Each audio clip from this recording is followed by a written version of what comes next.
Let's see. Well, hello, people. How are you? Welcome on in to the High Heresy program. This is your host, Supreme Heretic, aka Drew Taylor from Bounding into Comics. Of course, I have my wonderful and esteemed friend and brother, Wes Moody of the Wes Moody webcast. Hello, my friends. We do have some other friends joining us. Shellback will be in momentarily, as well as Matt Mardigan. And tonight, we are going to discuss the current events happening around politics and our nation, because I think it's very important. I think a lot of us were, we may have been a little like caught off guard, but certainly not surprised that, the bombing of Syria happened. I don't think any of us for a second were surprised by it because, if you know anything about the current regime that is overseeing our great country, that is a regime that is very globalist friendly. They are very military industrial complex friendly. So, I am not surprised in the least. Hello, Cold-Blooded Critic. Hello, Runner Studios. Hail, Parrot Head. And hail, RR, and everyone in the chat, everybody that came over from Wes's stream. Hail, Mercale as well. Great to see everyone. Go ahead, Wes. Oh yeah, I was just going to say, the current executive office. Well, I mean, first how they arrived in office is pretty suspect, and of course, there's a reason why they're in office, and the reason they're in office is to carry out operations like this. It's it's what the New World Order wants. You have Syria and you have Iran. They want the whole thing. Zbigniew Brzezinski talked about it in the Grand Chessboard, and it's well documented. I believe General Wesley Clark talked about it as well. I really tried to sit there when it happened and think about in my head, okay, who does this benefit? How does this benefit us tactically, or who all does it benefit tactically? And I really couldn't come up with much because I'm not sure that from a tactics standpoint, it benefits much of anybody other than the military industrial complex. Hail, Shellback. So there you go, military industrial complex. Hail, Shellback. Welcome, my friend. I don't see who bombing Syria really benefits. And the thing is, well, people are like, well, you got to get rid of Assad, or well, we got to keep our troops and assets there safe. And it's like, well, gee, correct me if I'm wrong, but weren't we pulling out troops and assets as of just about 6 months ago? So I don't know what exactly you're keeping safe. What I do know is the reasons seem really shady because there was no explanation. There's been no, the man did not address the nation at all because, I remember a time when presidents took military action of any sort, they would go on and address the nation almost immediately so that, it didn't shock or throw anyone into a panic. And also they at one time liked to keep the people filled in, or at least give the appearance they were keeping the people filled in. And we don't get that now. We get these leaders that go off half cocked and do their thing. And then, it is what it is. And it's like, Cold-Blooded Critic, you are right. The military industrial complex. Yes, exactly. Tehillim says Obama still sent people to Gitmo in his reign. Yes, he did. Well, also you had a lot of reporters dying under mysterious circumstances, like Michael Hastings, and Andrew Breitbart. Mm-hmm.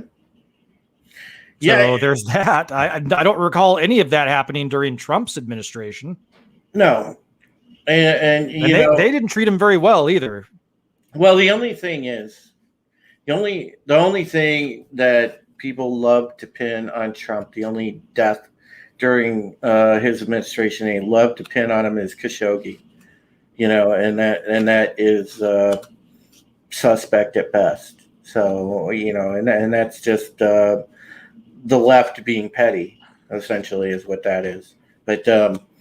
But yeah, when I looked at this from a common sense, like just tactical standpoint, it doesn't make any sense. Other than the fact that there, I guess, generally is in that region is part of the oil-rich region in between those countries. So, that's probably more on the nose of what the reasoning is. I don't think it has anything to do with Assad. I don't think it has anything to do with, taking out Iranian proxies that attacked assets in Iraq. I don't think so. I don't even think it's about oil, because, and I know it's been since 2009 is when I graduated from this Hail, Mad Mardigan. Hey, man. tech school down in Arizona. Anyway, what I learned while I was going to school down in Arizona is that we get most of our at least back then, and I doubt it's changed, we get most of our foreign oil from South America and Canada. Mm-hmm. We get very little of our oil from the Middle East. Well, so like I said, I doubt that's changed in the last decade or whatever. So well, it seems like almost like a scheme, though, guys, because it seems like they're trying to funnel us to be dependent on Middle Eastern oil instead. Because look what they just did with the XL pipeline in Canada. Mm-hmm. So I think that has a direct correlation. I think they're trying to, make us dependent on Middle East oil. Well, see, the thing is, I think with the pipeline, I'm not sure. I'm sure it would probably enable us to get more oil, but I'm gonna say I would think that a pipeline is more efficient than trucking it in or whatever. Mm-hmm. So I mean it's I don't know. Oil, like I said, when it comes to oil in the Middle East, that's not as big of a reason that we get into fights over there than what people think. But it's what gets me, all right, is for all of since 2016 until freaking Sleepy Joe took over, right? Mm-hmm. It's all like, oh, we need to get along with everybody and yada yada yada, and which of course Orange Man was doing that anyway. But and like campaigning, having campaign slogans, build back better, and we need to unite and all this stuff, and just all this nice talk. And then how far are we into this new administration and the 36 days so-called commander-in-chief has 37 days now has got us freaking doing shit again. I mean, dude, we've been in perpetual war, for lack of a better term. We've been in perpetual war since Vietnam. 1990. What? Yeah. What was Yeah, it was 1990 or 91 or whatever. Desert Storm. Mhm. I mean, we might have had a little bit of a lull, Tiny lull. during the 90s, but for certain we've been, in quote unquote perpetual war since 2001, since 9/11. Okay. Well, I mean, I seriously, I knew people in the military, that,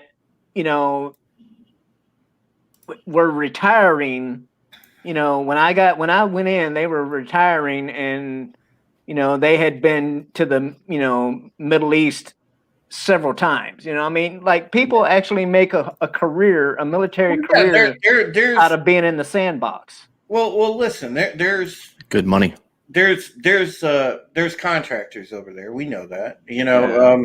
There's money to be made in that industry, sure. Yeah. But Well, the thing is, I'm talking actually, while you're in the military. Yeah, that's good money. I'm not even counting like contractors and stuff. But are you allowed to double dip while you're and get paid? No. Yeah. You have to have like written specific permission to have another job in any, plus it's kind of, I'm not going to say impossible, but it's not real. It just wouldn't make much sense to try and be a mercenary while you're an active duty military member. Okay. Yeah. Well, Mardigan, I want to ask you this then, because you're a former veteran, and I want your take on how bombing Syria actually, from a tactical standpoint, benefits us. It doesn't. Well, so it depends on how much of the narrative is true. Oh, are we live? Yeah, we're live. Have we been live the whole time since I've been on? Yeah. Yeah, you didn't know? No clue. No, I was setting up the stream for tomorrow. Shit. But Man, you weren't picking your nose, were you? Huh? You No, weren't picking your nose, were you? no, because my camera's still on. No, Hey. Oh, okay. That's okay. I was about to say, That I'm like, just should we says save this for the stream? But that makes sense now. Mardigan is now officially qualified to run for the president of the United States. With that kind of memory. He had to, yeah. Well, I think we're all qualified because we've had those moments. But go on, man. Anyway, so if we look at what the narrative is, right, is that they bombed a base that has this militia was weird. The headline was like, they were bombing Iranian proxies for in order to protect assets in Iraq. Right. So if we look at just that by itself, then it would benefit us in the sense that it keeps up if it's to help protect our what we have built in Iraq as far as their government and stuff, then that would benefit us. But again, it's highly suspect because A, there was no announcement to the nation. B, you actually had Kamala come out and say, she wasn't even informed. She had no idea. She was out of the loop. Bullshit. So, I mean, what exactly are we looking at here? Other than the only common denominator that I see this benefiting anyone is, again, I said it earlier, the military-industrial complex, because it's the old saying, war is good for business. And whose does it line pockets for? It lines pockets for anyone, including government officials that have investments in private military firms. Right. It's not just the military firms either, though. Like that is just a very small part of it. You have to understand that a lot of these companies, like I don't know why I want to say JBL. I know that's not it. Help me out. I was just watching a wrestling video. What's the Blackwater? No. You mean companies like Raytheon and stuff? Nope. The big one. Dick Cheney was all up in. Halliburton? Halliburton. Yeah, isn't there Halliburton. another one though? Right? But it's just like initials. Anyways, but like Halliburton though, like they're the ones that are going to be over there working with the natural gas and oil and all of that, because like it would be illegal for us as a country directly to benefit off of their natural resources, right? Mhm. However, if you set up this and then Halliburton or what, any of these other companies go in, they can benefit off of it, which works its way all the way around to the people that. Yeah, I mean, I just don't buy the tactical value of the strike. I don't buy, why exactly, we're taking an offensive action against a sovereign foreign power unless, there was provocation. I mean, this is not uncommon for a Republican White House, a Democratic White House. These strikes go on, these things happen, but there is a reasonable expectation of secrecy to protect national security as well, though. Well, yeah, I mean, obviously they're not going to give operational details to the public. We know this. So it's something, I mean, no, you guys know that from the military, both of you, you don't give operational details to the public. They give very few details to the public. Well, I mean, sometimes it's like not even in general. Look at how many, missions that have happened in different wars. Like I actually just rewatched 12 Strong. It was pretty good. Nobody ever reloaded for like the first hour and a half. But anyway, no, but like they were talking at the end, like no one knew about it until like years later, and then in 2012 they built a statue over the World Trade Center monument or whatever. But like, so again, even when we're talking positive things that happen legally, in that case, they still won't even divulge like any details whatsoever, positive or negative. So, but it's kind of hard today to keep bombs falling from the air with everybody having a cell phone from getting out. Wes, I want to ask you, do you want to take a stab at addressing RR's comment there? It says it sure looks like they're trying to rekindle the Russia bad narrative by poking Russia with this action. Yes, I agree wholeheartedly. It certainly does look like they're doing that because that is. I mean, Iran is an ally of Russia and does look like they're poking the bear a little bit. Well, maybe they're probing and testing to see what the response will be. Probing. That's funny. Anybody listen, if we had a leader that had a smart tactical head on their shoulders, the only offensive action that we should be taking right now is patrolling the South China Sea aggressively and being a little bit harder edged with China. Well, yeah, because they are literally probing us.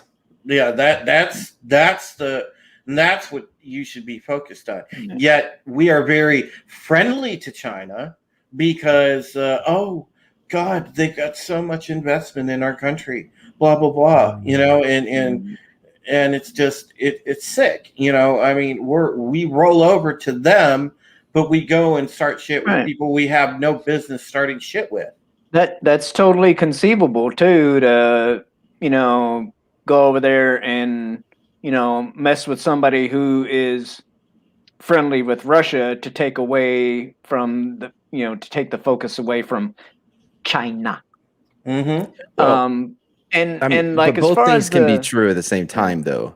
Like we can both be messing with Syria for whatever reason to agitate Russia, but we could also be rolling over for China. However, those two things don't necessarily have to be connected. That was what I'm saying. Like both things can be true independently of each other. You know what I mean?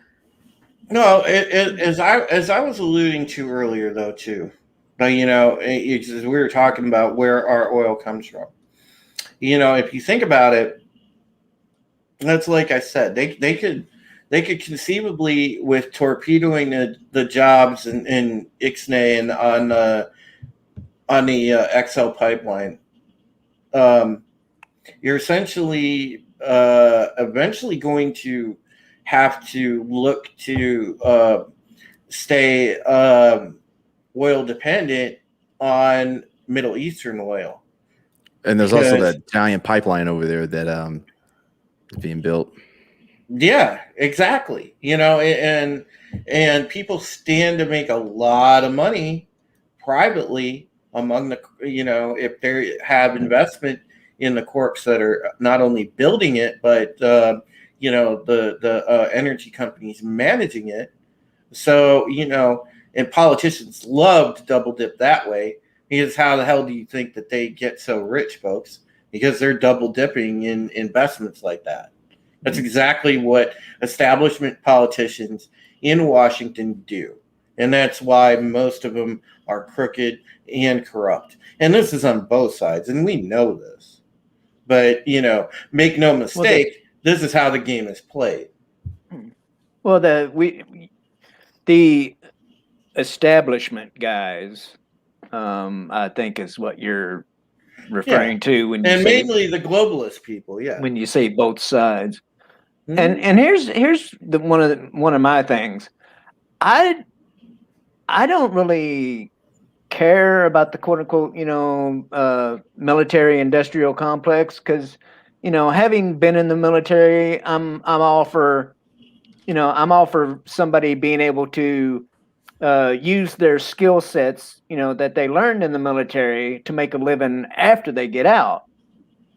But at the same time, I don't think it's necessary to Well,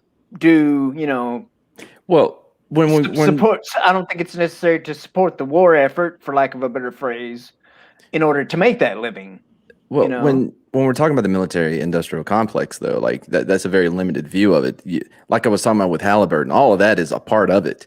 The reason why these combat situations, or like these conflicts are so profitable, is not for just like Blackwater and stuff. Although, I mean, clearly, they do profit. However, it's the companies like Halliburton that are actually making like the big money, because everything is contracted as well, right? Yeah. So like all contract work. Right. So like when I was in Iraq, all of the cooks in the army, they didn't cook. They guarded the chow hall from dirty soldiers. Believe me, I know. But what would happen was a company like Halliburton would contract out people from like Palestine or like just these different countries or India, and they would be the ones actually cooking, not the army cooks, but these contract workers. Yeah. They would also be the ones doing all the. So so the military complex, that is the military complex is all of that. That is what drives a lot of this. Like, hey, you want to go pick a fight? Go pick a fight. I understand what you're talking about there, because I mean, my first trip out of the country, thanks to the Navy, was to Saudi. I don't know if you ever heard of Prince Sultan Air Base, but that's where they sent us. Anyway, the chow hall was basically run by TCNs, third country nationals, and like seriously, I like to say, one of the best omelets I've ever had in my life was, made over there in the desert out of a tent by a freaking Iraqi guy. It's like, or whatever he was. I don't know. I'm not sure if he's the exact country of origin, but he wasn't a Saudi, but he was a Middle Eastern guy. But anyway, yeah, it's but here's the thing. This whole situation makes me think of this movie right here. I don't know if any of you guys have seen it. I've seen it. I'm struggling. Well, you know, his buddy, right? Oh wait, it's been a minute. Hold on. Gerard Butler's buddy. Yeah. Had a company Leonidas. like Halliburton Mhm. and Blackwater and all that stuff. Yeah, like Blackwater. Yeah. Yeah, and so the you know, they tried to take out old Morgan Freeman, you know, so the vice pres can take over, and then they could, you know, start their war with freaking Russia, or I think because they were So I mean, a company like Blackwater does any of these mercenary, for lack of a better term. They don't have they never have that kind of the power or pull. But Halliburton, though, again, I keep honing in on them because they are the power. Like Halliburton would be far more politically positioned to fallen angeling someone. Yeah. I haven't seen the movie, so I don't know the reference. oh, I mean, Because the movie's called Fallen. Angel. Fallen. This is Angel like I know. Yeah, this is like it's the third one. First, it was Olympus Has Fallen. Then it was London Has Fallen, and then there's this one. Yeah. And but yeah, it's the part of the storyline is that Gerard Butler, his army buddy, runs a Blackwater type. a Blackwater Halliburton type of company, and they conspired with the vice president to assassinate the president, Morgan Freeman, so you know they could pick a fight with Russia and get the military-industrial complex going again. Yeah. And also Morgan Freeman's black, so that did not help.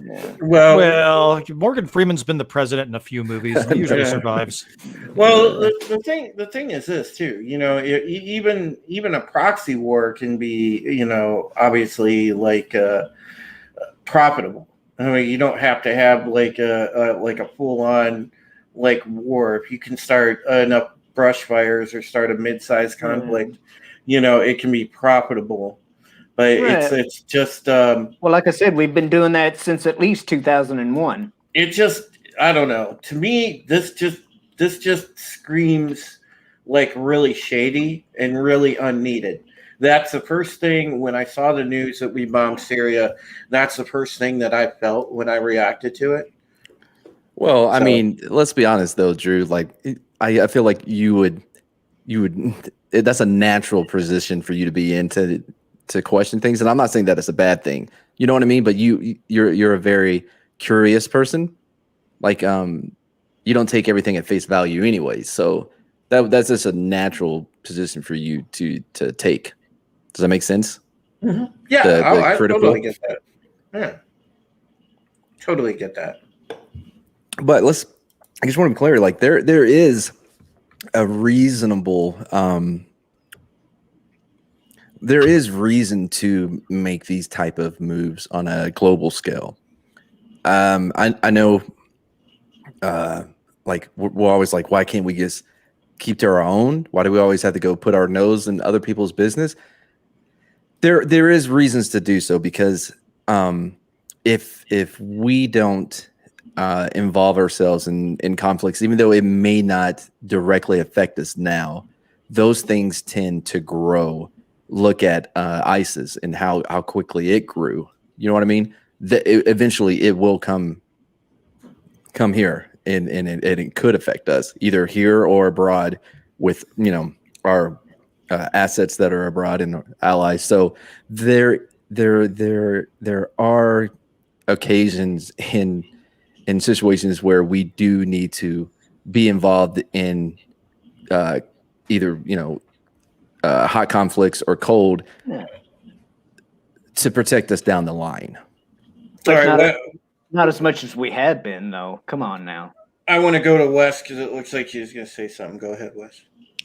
Yeah, well, I've just, it's interesting because, that Angel Has Fallen, what you were talking about with Morgan Freeman's character, the president, Drew and I actually had kind of a conversation backstage that that I'd speculated something about something similar happening to former President Trump as an impetus to go to war.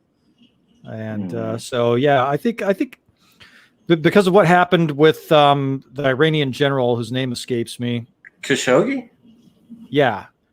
So he took out Khashoggi, and or you're thinking of the other guy, yeah. Wait, Khashoggi's the Saudi reporter, right? Yeah, that Khashoggi was Jamal Khashoggi.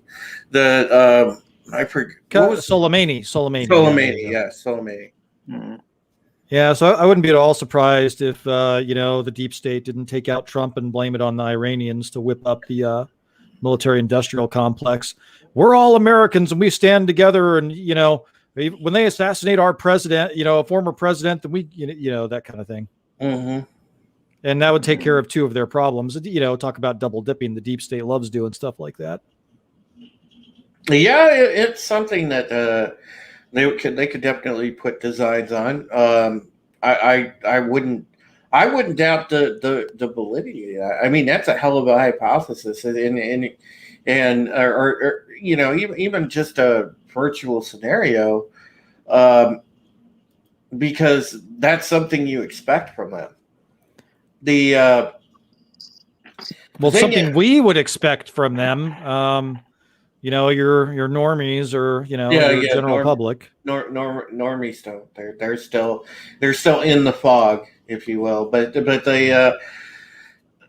way that I look at it is right now, I agree with you to a degree, Mardigan, because yes, if you're serious about taking care of issues like making sure that if there is an open atrocity happening, like I don't know what Xi is doing to the Uyghur Muslims. Whoa, not that one. Let's go to another continent. How about Africa? But if there's open atrocities happening, stepping in is not always a bad thing. But agreed. Yeah. But the thing is, largely, yeah, we should be taking care of our own business. Because right now, and this is why I am a proponent of for the time being, like common sense immigration policy would be, very, very limited, allowing very limited immigration for about a year or two, because you have a humanitarian crisis on your hands with the homeless population as is, and it's already doubled and is almost on the verge of tripling due to all these different structures that have been in place for the pandemic. So you need to take care of the people at home, and you need to get relief immediately to the people at home. Always take care of the home front, and unfortunately, we have an administration that's just their designs are on, well, we don't want to lose power, so we're going to allow all these foreigners in because they're voters. We can immediately turn them into voters for us. Well, I mean, that's part of the reason, but it's more than part of the reason. Well, it's part of it, because the reason why certain people want them to, like, open borders, right, is because of the cheap labor. There's that aspect too, that's why that's why, like, those groups that are for open borders get funded so well, is because these corporations are would make so much more money if they just had unlimited illegal workers. They wouldn't have to worry about the whole having be like take their business out of the country or whatever. But as there's a balancing that has to be done between taking care of what's on the home front for us and not giving up when we do engage or we do become involved with these conflicts. Like I think, and then with the Taliban in the 80s, when we helped them fight the Russians, we abandoned them almost immediately, and that came to bite us back. Bite us in the ass. A couple decades later with 9/11, if we would have stayed and helped build a structure for them to work from, maybe not. You know what I'm saying? But yeah, I think, Bin Laden was always on the payroll, and I've got my theories on 9/11. So, Tim Osman, Osama bin Laden. Well, I listen right now. We have no common sense policies. They are all 100% beneficial to China. They're 100% beneficial to globalists. And it's just, it drives me up a wall because, we actually had an administration in there that knew what they were doing, that actually was for the people. Right now, we would be prioritizing getting, Americans first on their feet and back to work and, housed with a roof over their head so that, they're not being on the street, being killed or worse. And, we're just not doing that because we're spending money frivolously and we're involving ourselves in business that isn't ours. But trust me, I know it's by design. It's continuing with the effort and the mantra to divide and essentially conquer, and that is exactly where we're at, folks. So that was the problem, when the Germans in World War II and before World War II, they were national socialists. That was the hole in the plan. Did I just glitch out? No, you're fine. Oh, okay. International socialism. Duh. That's the right way to do it. And of course, you had your David Rockefeller, who was kind of one of the architects of what we're seeing rolled out now. David Rockefeller, you would be like, why is Rockefeller a socialist? Well, Rockefeller was a Fabian socialist, and that's tenets of that are gradualism, and of course, he's an internationalist. So we're seeing the fruits of that now, and that trajectory is still continuing. And they're just moving around the chess pieces to bring that about.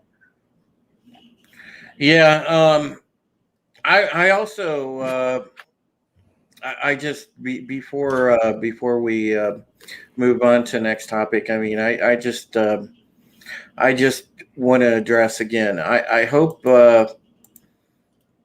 they change my mind, and I doubt it'll ever happen. But I hope that if they're starting to ramp up and handle tactical threats, for Pete's sake, just ramp up the patrols in the South China Sea and stand up to China. That's all I ask. Come on. Well, I do think before Trump left office that he authorized a lot of weapons sales to Taiwan. So hopefully see what happens. And the thing too, you mentioned, the new influx of people, coming across the border and stuff. I mean, in my humble opinion, we full. Okay, we're full. We don't need any more. Okay, this is like having a damn dance club and letting so many people in that you can't fucking move on the damn dance floor. No, yeah, I understand what you're saying, Shellback. Yeah, but that doesn't match my feelings, though. So you can't completely shut down immigration. You have to have it. You can limit it, and I think limiting it is probably the best way to go about it. And putting a pretty good limitation on it for now. That is what should be happening. Well, Well, like, I mean, here's one of the things though. Like, if we could, oh yeah, come on into America. Forget trying to make your own country better. Just come here. Yeah. Well, No. they need to be careful because I mean, they're letting a lot of them in, but how long are they going to be here without a status? A lot of the people that come over across the border really actually do believe they don't believe in the socialist utopia. There a lot of them are fleeing socialism, and a lot of the ones that come here, even if they come here illegally, they still are very much for gun rights. Right. And that kind of stuff. Now, where the leverage gets them is they're terrified that mom or grandma is going to get deported. You have the mixed status families.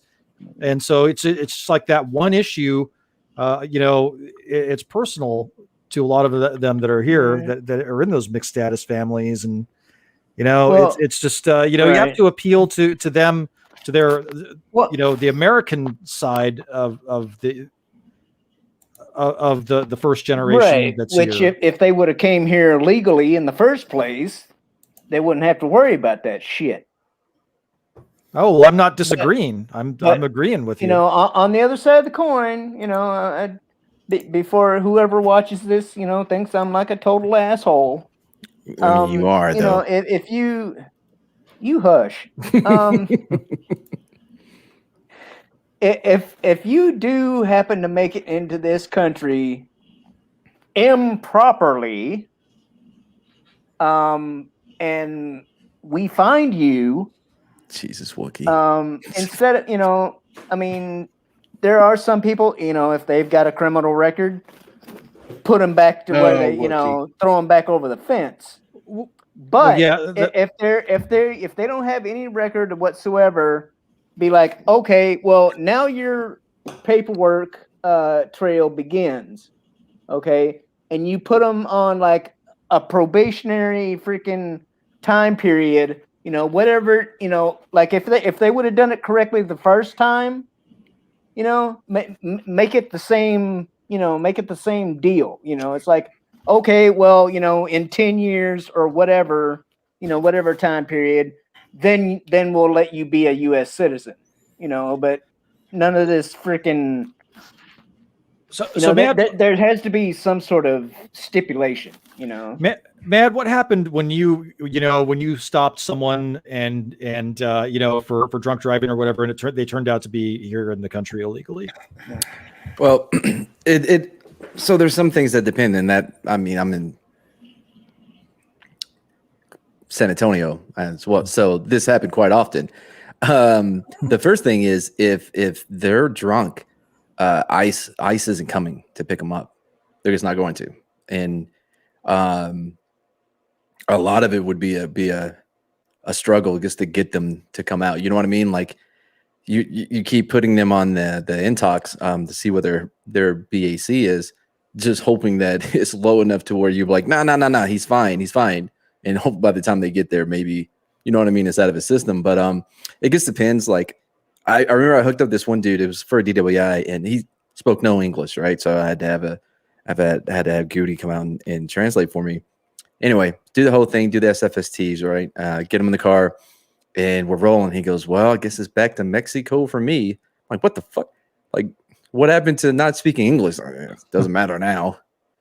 It was like the third time that he's been here. So, I mean, honestly, like, it depends on the night and how busy I am for some of it. But like, there was a train track, and some guys thought that they saw people hop off the train, and I was in the area, and I got the call, so I go out, I get out my car, and all I did was take out my flashlight, and I, just to look. I'm not going to go in the woods after them. You know what I mean? I'm white. That's how white people get killed, going out in the woods in the middle of the night. Shit. So I'm using my flashlight, and then they just come out like this because I guess they thought I had like my gun out. I'm like, God damn it. So then I had to process them because there was people around, and eventually, they came and picked them up. It just depends, man. I don't know if that answered your question. Yeah, you answered it as just like I expected. I don't know. I do think we need to seriously funnel the influx of people into the country, though. It's Yeah. Oh no, Soul Yeah. Assassin. He said like the last time he came. No, I'm sorry. He said the next time he comes, he's going to try for Arizona. It's an old bit, Wookiee, because it happens. Like Yeah. no one ever speaks English until they're in handcuffs. That would be Nogales. I'm not familiar with his work. Yeah. No, like if the guy goes to Arizona, Nogales would be the town, the area. That's I mean, if you say it must be so. Another big crossing point. Well, I mean, I used to live there for a couple of years. I learned a couple of things while I was there. I got in trouble one time. Some security guards or whatever, they had some guys like detained or whatever, and I get out there and the guy's like, "Hey man, just let you know, like they don't speak don't speak English." I said, "That's fine, man. Glock's an international language." They did not think it was as funny as I did, and I thought it was hilarious. Yeah. I mean, I thought it was funny. Yeah. But makes sense. I guess Drew is leaving us on our own now. Yeah. Huh. So yeah, I don't know. Here in California, we have some terrible laws for that. So, in the 90s, we passed Prop 187, which denied social services to undocumented illegal people. And the Supreme Court struck it down on the basis that California wasn't allowed to. That's federal policy. That's an immigration responsibility of the federal government. So California, cannot do that. But now we have things like in-state tuition for illegal immigrants, and they can get some social services. I think even they were allowed to get some of the COVID relief, if I'm not mistaken. And it's like, well, isn't that also making immigration policy at the state level? So shouldn't that be struck down for the same reason? I don't know. One of the things that obviously the bombing has sparked is a fresh wave of buyer's remorse. And I've noticed that across Twitter. I've seen tweets out there. There was one notably. There was some black guy that had tweeted that, he voted for Biden because he wanted $2,000 stimulus checks, and he feels ripped off because all he got is them bombing foreign countries they have no business doing. And there were a lot of tweets of that nature. Like, I didn't vote for this, and just to be clear, we're talking about the living voters. Yeah, and it's funny. In his defense, he brought most of them back to life. He out Jesus. We all know this. I know, dude. I think Jesus would be the light side of that equation. I think his dark powers of necromancy are coming from a different a darker angel. Yeah, it's funny seeing people melt down over that. It's like, well, you essentially voted because you didn't want mean tweets and you wanted $2,000 and you got ripped off. You don't have any more mean tweets, but guess what? Everything else is burning down around you. So, hey, listen, I don't I don't feel sorry for any of those people. If you voted like an idiot, to quote the Joker movie, you get what you fucking deserve. Yeah, well, like Wookiee said unfortunately, earlier, we're getting what we don't deserve because, number one, our guy won, and he was, the election was stolen. Weird things happened at 3 a.m. Yeah. Mm-hmm. Mean tweets and $1,400. And the mainstream, the mainstream media, they're not, all that bad coverage about the president. It's gone now. It's gone. No, you don't get to see negative coverage of the president anymore. Yeah, they're doing fluff pieces on his dogs and stuff like that, and it's pretty funny. And there's a whole lot of circling back during the press conferences. Oh yeah. Oh god. That broad. Jesus Christ. I just wonder where Andy is. I mean, if Raggedy Ann is the press secretary, where's Raggedy Andy? What's his job? I'll be honest. I kind of like that. Like that's a good. You know what I mean? Like the audacity you have to have that. These are, for the most part, we assume, are like questions that are they're already vetted. Like what the question is going to be that they ask, and you still sit up there and be like, we're going to circle back to that. Oh, that's such a great question. I'll find out more about that. We'll circle back. Like, that's ballsy. Like, all right, cool. That chick was even getting indignant and offended that people were pointing out she was saying "circle back" on Twitter. No, of course she is. Oh, I'm angry. But this will make you happy, right-wing Twitter. I'm circling back. Yeah, she is not hilarious. making the gingers look good. No, they never not look making good. the gingers. Yeah, some of them do. Name Some of them. them do. Lacey Lennon. Don't even know who that is. Google her. But yeah, all I could say is I don't feel sorry for those people whatsoever. I do feel sorry for us, but I don't feel sorry for those people. It's like, you get what you deserve with that vote. Well, I mean, here's the thing, Drew. I mean, if they would have done just some basic research, they would have seen that what we're getting is exactly what we're going to get. Yeah.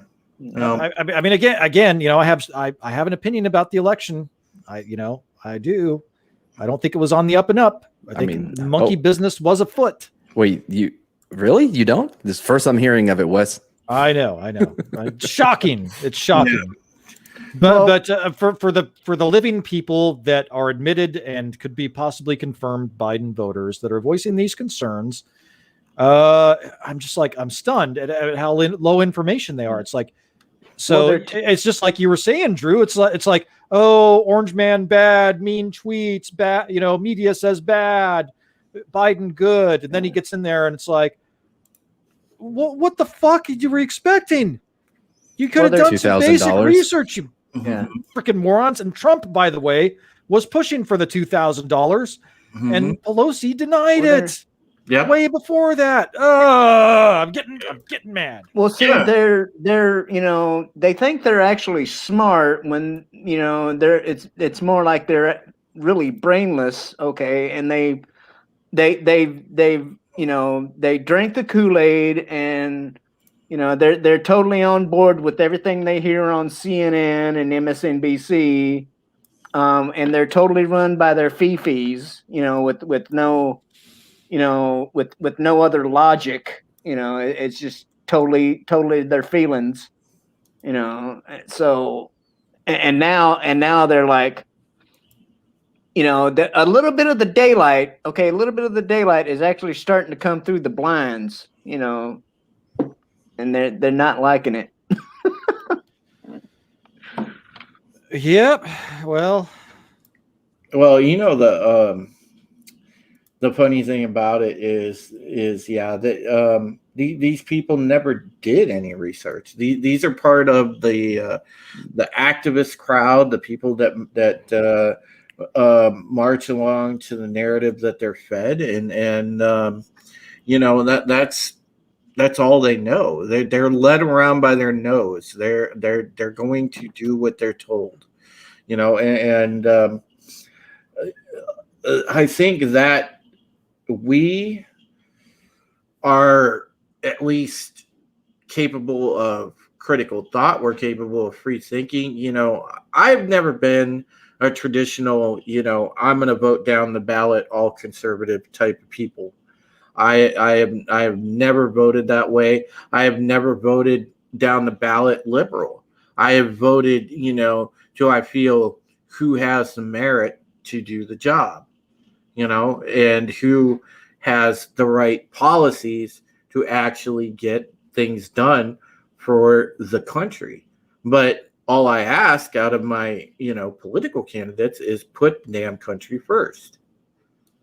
And, I see. Let me exercise my power of wrench here. And Still waiting. Yeah. It's just, it's one of those things where people need to understand what exactly these candidates stand for, and that is sadly a failing of voters nowadays, because they live by the 24-hour news cycle. They sit there glued to CNN, or they sit there glued to other networks, and they don't pay attention and look for independent sources. And that's a problem. Indeed it is. Yeah. It's well, I mean, I think we're making some headway in educating people and at least getting them to ask questions. Because we have the buyer's remorse, but they're starting to actually wake up and ask questions. It would have been nice if they would have asked those questions before the election, at some point earlier in the preceding 4 years. And, I especially when the mainstream media changes the narrative and contradicts themselves so frequently. I mean, look at the election. They were looking into the Dominion machines, exposés, problems with the Dominion machines, easily hackable, old technology. And, it's just,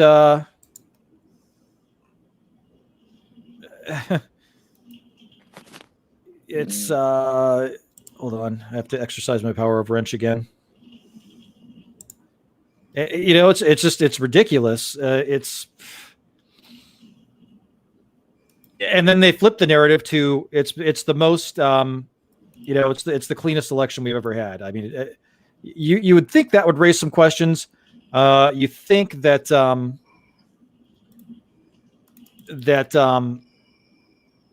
people would they would see the contradiction. There was a tweet today by somebody. Which reporter was this? I've got it here somewhere. So I'll show it to you. I mean, you'd think tracking this stuff. This David French guy, okay, and he said, "Great, basically, it's great that Biden is attacking Syria. He should." And then there's a tweet of his from, I think 2000 and what was it, 17, 18, where he's saying if Trump strikes Syria without congressional approval, his Syrian policy will be both imprudent and unconstitutional. And it's just like, just do some basic research. Yeah, that same person was, that was bad mouthing Trump, is now praising Biden for a similar situation. Yep. But hey, Drew, I'd take a wrench too if you'd give me one. Type something. But yeah, the thing of it is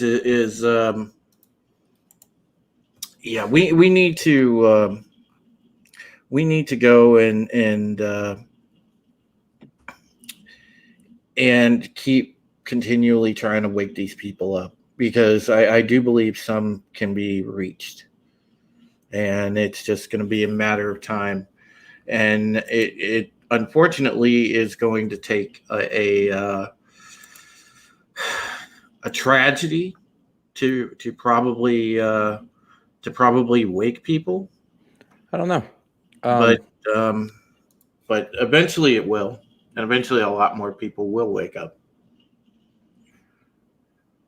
Yeah. Well, they're now they're starting to ask questions.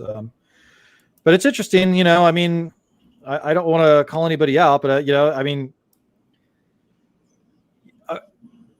you know, I mean, they're talking to us now, and you know, now they're asking those questions, and now they want to articulate why they voted for Biden, and unsurprisingly, many of them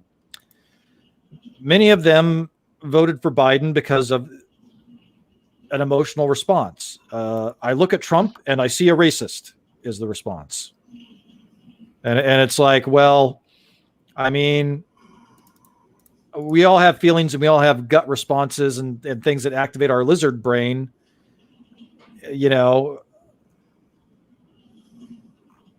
these these third rail things like race, but you know, you take a deep breath and you look into it and do some research, and it's pretty obvious between Biden and Trump who the racist was and who wasn't. I mean, Trump won an award from the NAACP, Jackson's, and he got an award from Jesse Jackson too, didn't he? Yes. Yeah, well,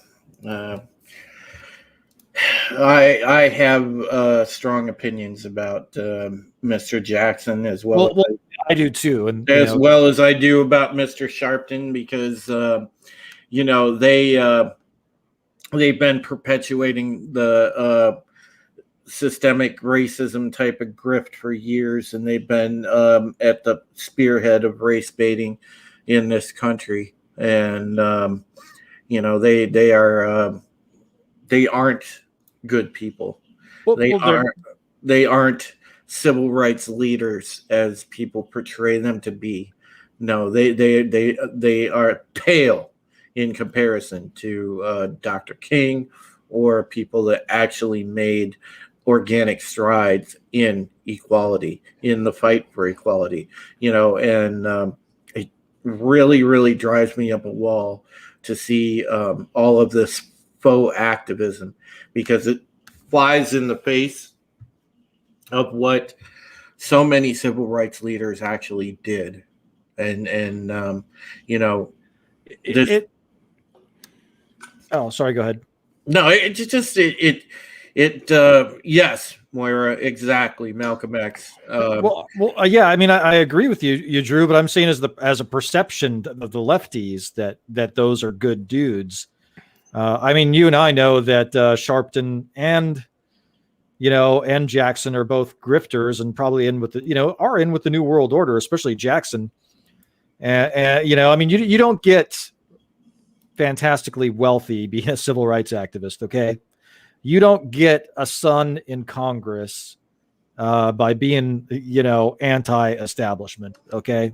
Yeah, doesn't happen. No, all of this systemic racism, grift, and the whole 9 yards. All of these stupid, and they are stupid, folks. These stupid social constructs.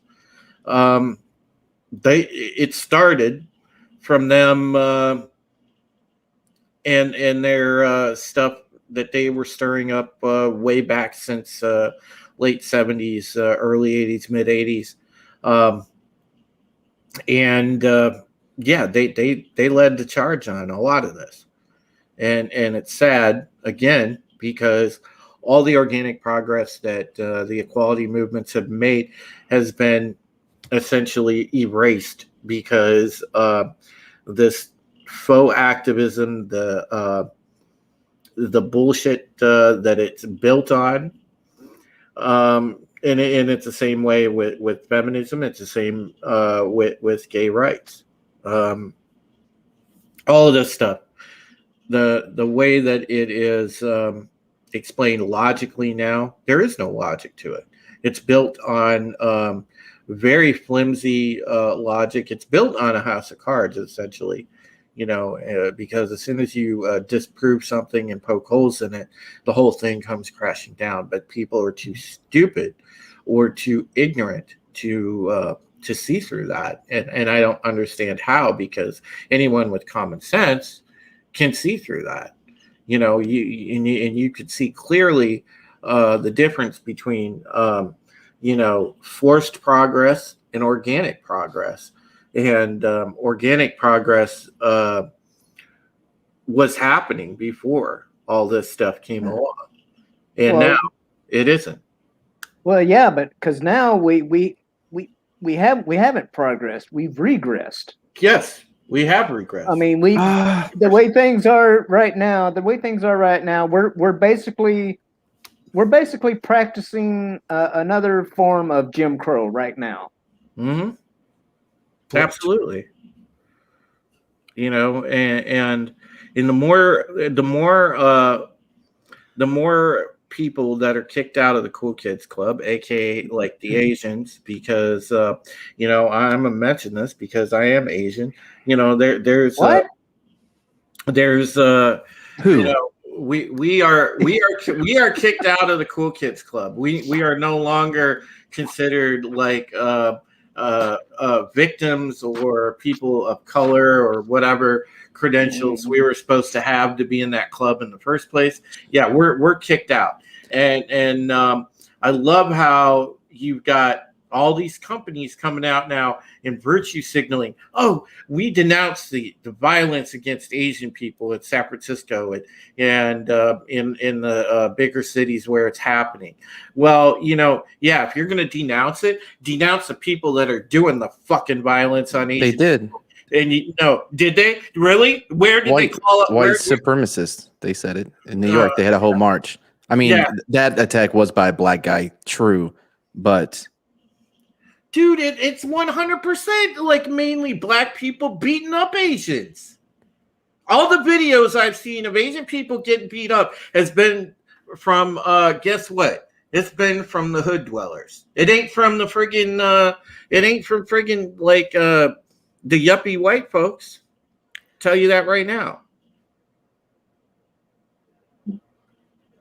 So, give us a chance. Give us a chance. I mean, sure. Yeah.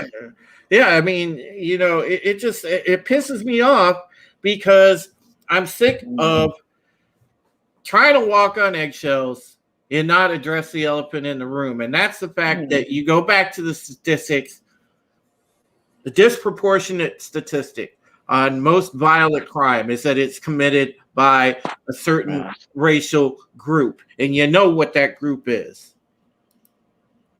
Well, here's one of the things though too, Drew, is like, which if you have set foot on a college campus lately, you'll know that, basically all the little, how they have like this club and that club, in colleges. Well, at my local college, they have a POC club, among others, right? Mm-hmm. But I mean, it's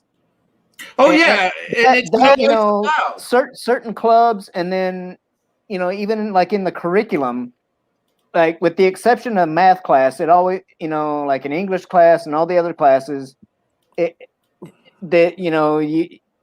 narrative, for those of us paying attention, the narrative is clearly everybody and their uncle on this side and then white people on the other side.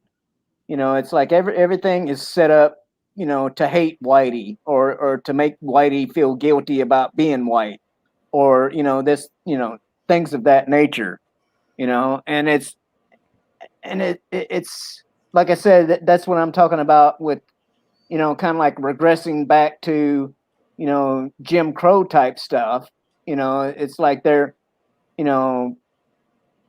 everything is like trying to segregate, this group from this group and then that group and the other group. And, even though, like, you say, you're Asian or whatever. And, they've kind of put Asians off to the side, but at the same time, they're still keeping Asians in that POC category, for backup against, the white folks who are, oppressing them just by being white. And, which makes me think I need to write my congressman or something, because I mean, I just turned 50, and I'm still waiting on that white privilege card. Well, Moira says they have had POC clubs at colleges over 60 years, and she has a good point because yes, they have. But the thing is, it was different because now they're straight up almost militant, and that's not good. Well, Okay, I think it's more of a non-theistic religion than it is militant. I mean, religion, like religious groups can be militant as well, but like they're definitely committed to it beyond just the sense of an ideology. It becomes a part of them, because if you attack their ideology, they feel as though you're attacking them personally, because their sense of self is so intertwined with this critical theory ideology. Well, it is. It's a garbage ideology. It's a poisonous ideology to spread. Because we've seen the effects of it. It's killing society right now. I mean, it is 100% killing society. Yeah. Everything from the products you use, the things you eat, the things you drink, down to the things you try to enjoy for your entertainment. It's affecting everything, and it's because there is this whole walk on eggshells mentality. You can't call out people of color. You can't call out people that happen to be, in the LGBT community. Yeah. You can't call out anyone like that, because if you do at that point in time that you call them out, you are then, racist or a homophobe or something along those lines. And it's bullshit, because it's a complete manufactured artificial double standard. It gives them a free pass to do entirely what they want. And I'm sorry, that's not how the world works. And what's funny about that, Drew, is that, they paint this picture of, white supremacy and racism and all that stuff. And us white folk are really the only ones who aren't permitted to be that way. Everybody else can, speak their mind and, say whatever they want, about white people. But if white people say something about somebody else, regardless of what it is, it's racist, or it's white supremacy, or, whatever, pick a term. Yeah, I mean, come on, Shellback though. White people have had their time to speak. Since the beginning of time. Moira, I get what you're getting at, but the Black Panthers back then were different. The people that have hijacked a lot of the racial equality movement now, what their motives are, and their motives do not deal with racial equality. They are 100%. It's a grift, and they are using the Black community to achieve those ends. That's exactly what they're doing. They have no use in actually furthering the cause. They are whipping people up into a frenzy to achieve their own goals and their own power grabs, and it's disgusting, frankly. And to that level, I want to speak to the next topic I want to get to, and that is, apparently on Bill Maher, Megyn Kelly was on there, and they talked about the very subject we're addressing right now, and the essentially Bill Maher even agreed with her that white people are being targeted. And they are being harassed and canceled and things of that nature, and apparently they're both, Megyn Kelly and Bill Maher, taking a lot of heat on Twitter for it. But it's about time that again people step up and address the elephant in the room. I'm sick and tired of it. I'm sick and tired of every day having to feel like I have to walk on eggshells. And, and I won't shut up, and I won't bend the knee to these people. I never apologize. If I think I offended somebody, I'm just like, sorry, get over it. I mean, I'm not going to sit there and bend the knee and say, oh, I'm sorry for my perceived whiteness. I'm sorry for my Asianness. Yeah, I mean, this definitely sounds like internalized whiteness that you got going on right now. I do, right? Yeah. And if you don't apologize, that's what they call white fragility, because you're unable to accept the blame, or admit your inherent racism or whatever. Yeah, if you react negatively to being criticized, then yes, right. you're just being fragile. Yeah. But if you agree and apologize, well, then you're also just being racist because reasons. Yeah. Oh man, it's all the more reason to get off of Twitter and get on to Minds. Minds is so much less stressful. Forgetting I have it. Well, don't forget, there is a rumor out there right now that they are monetizing Twitter, similar to fashion, almost. I guess in a way, they're trying that model semi like OnlyFans, and I think this is going to backfire for Twitter, because I think so too. There's going to be a max. There was already a mass exodus of most free thinkers off of Twitter, and there's going to be an even more mass exodus once. The people that they've been catering to, they don't want to pay somebody to see their tweets or comment on their on their stuff. Are you kidding? They don't. Yeah. Well, see, and that's what makes Minds so much better. Is Minds pays you when you upload content. Minds pays you when you share stuff, when you comment, when you like. It's. Yeah. But from what I know, the Twitter thing is, basically you have to pay them in order to, make a comment on a certain subject or whatever. I don't know. It hasn't been confirmed. Some people say it is confirmed. I don't think it's been confirmed. I haven't seen an official tweet or announcement from Twitter, so I'm not going to say that it's official until I see that, with my own two eyes. So I think it's an idea that they're floating around, and I think in the end Twitter probably won't do it. But if they do, they better be prepared, because there will be a mass exodus of people out there, because people in general don't want to pay for that. Yeah. But where will they go? Where will they go, Drew? They'll probably go over to places like Minds, unfortunately, which, Minds is nice right now, but yeah. I mean, Twitter, but Twitter is the place to read. Mm-hmm. Well, they'll start.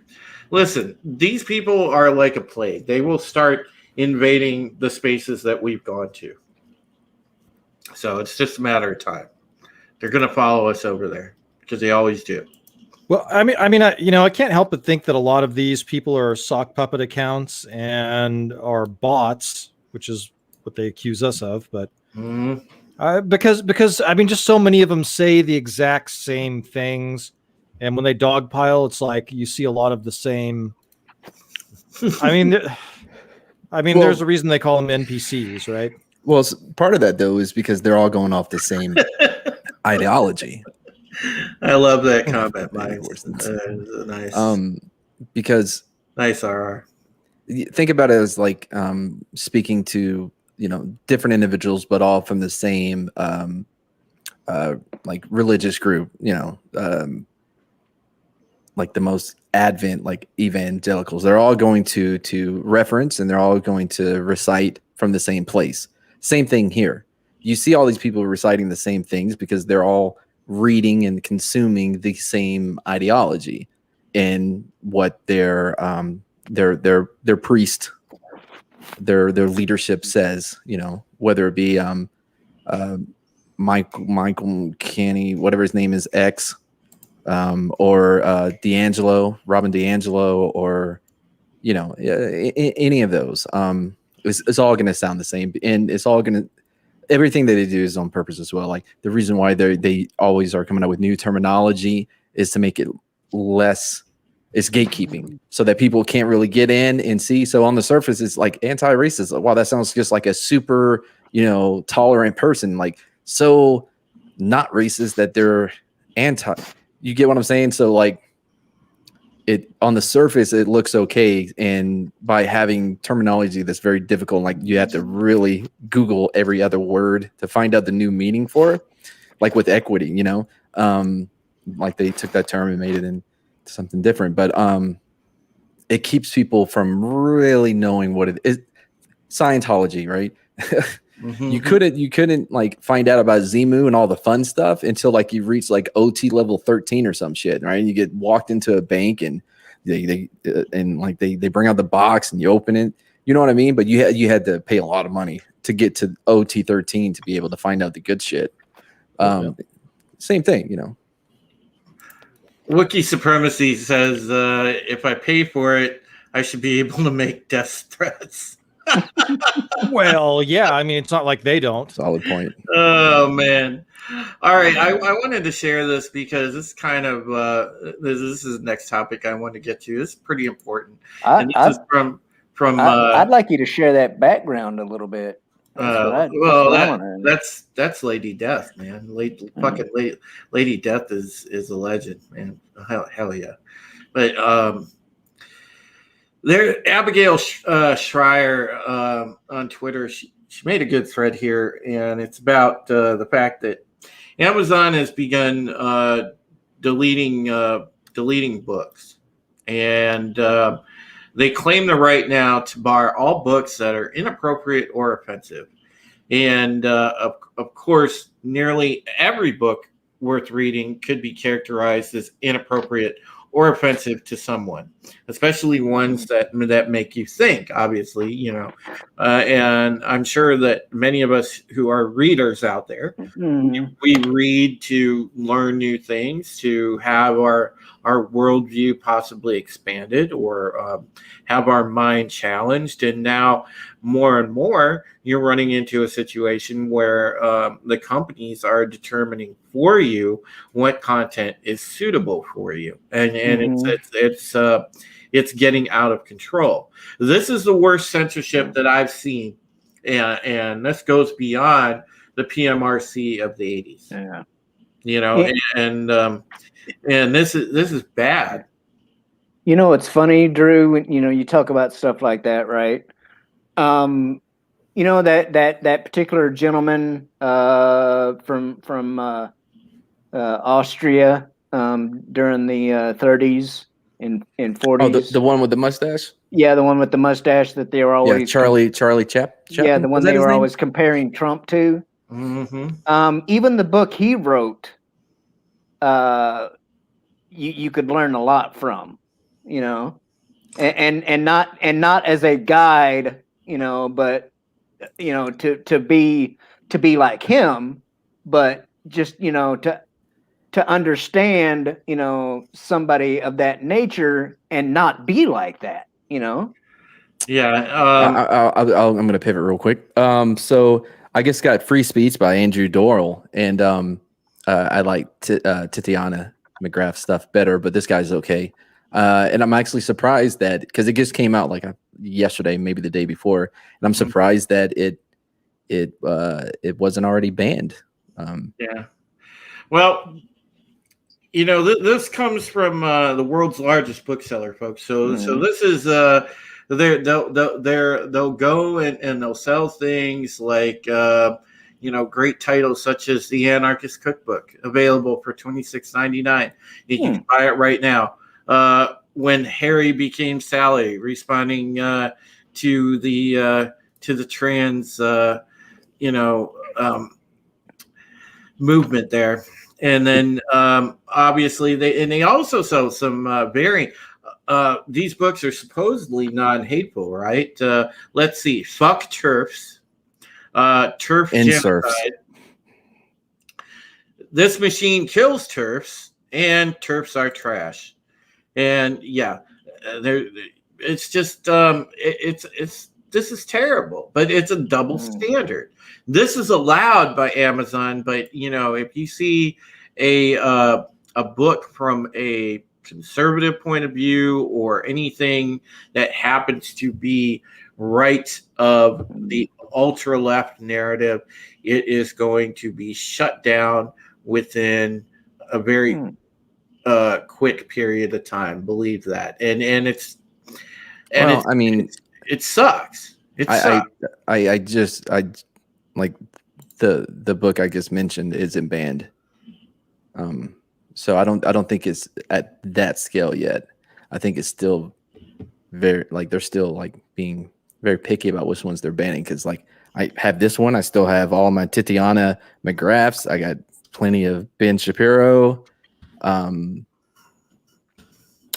Yeah, like, and it's all still available. So I think they're going after a very, like, pretty specific people at this point. Yeah, well, modern day book burning. Listen, you know, we're there, and you know, you can see it across every other medium. You're seeing it across, you know, you've got a trigger warning on the Muppet Show now. You've got Finally, you've got God. You can't watch a John Wayne movie. I mean, it's out of control. I bet if you wrote a book titled "Stop the Thievery" and tried to sell it on Amazon, I bet it wouldn't go anywhere. No, you know, it's crazy. That would be one of the ones that would get banned, because, you know. Wes, what's your take on this? Oh, wait. I'm sorry. I got caught up reading something. What were we talking about? We're just talking about. We're just talking about. Oh, the Amazon book burning thing. Yeah. Yeah. Mark Dice was talking a lot about that, and you know, it certainly seems to be the direction that we're heading, and you know, it goes with the general theme of everything. I mean, look what Amazon Web Services did with Parler. You know, I mean. It's just, you know, they want to silence voices. They want to foment discord. They want to, you know, they want to, you know, they want to divide and conquer, and this is how they're doing it. And even, you know, with our Event 201 stuff and the Great Reset, and it all lays out the playbook on how they on how they intend to catapult their message and silence some voices and amplify other voices. And you're seeing that playbook in effect, and it's carrying over to things like this. I mean, I think, you know, when you're paying for a book, you know, when you're making that transaction, I don't think they have, you know, I think that's a very bad precedent, because really it's you connecting with the author. And if it's controversial, well, that's not the sellers or the resellers' concern.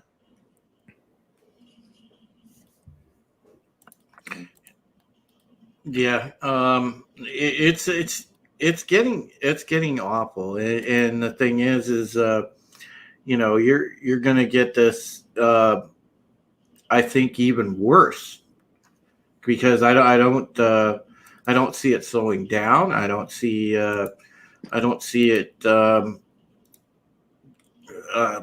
even stopping. Period. Anytime soon. It's going to be one of those things where